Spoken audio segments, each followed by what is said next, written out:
Bem-vindo, pessoal, a mais um vídeo aqui no canal da Fácil Persianas. Esses dias atrás a gente compartilhou com vocês aqui um vídeo tirando as medidas das persianas aqui da Canvel em Porto Belo, Santa Catarina. E agora eu vou mostrar para vocês um processo total de instalação. Então vem comigo!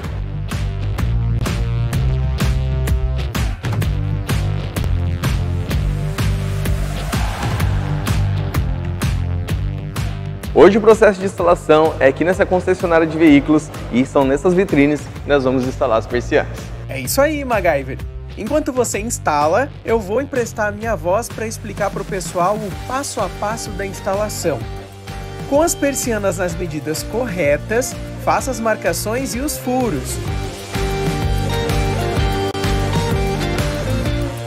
Com os furos feitos, fixe os suportes com o parafuso. Um detalhe importante é que essas persianas estão sendo instaladas em uma estrutura metálica. Para isso, não é necessário a fixação das buchas.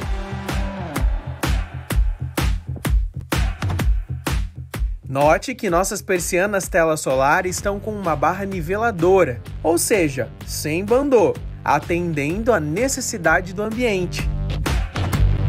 Agora é só encaixar as persianas no suporte.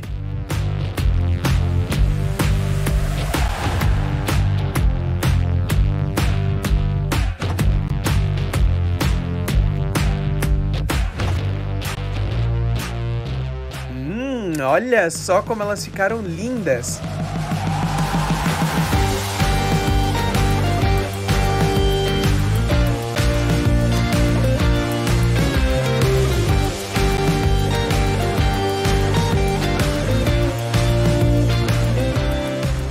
Viram só como o processo de instalação é muito fácil e você já recebe buchas, parafusos, suporte para instalação, além de vídeos aqui no nosso canal no YouTube para poder facilitar esse processo. Agora, fica aí com as imagens de como ficou o ambiente dessa concessionária incrível com as nossas persianas.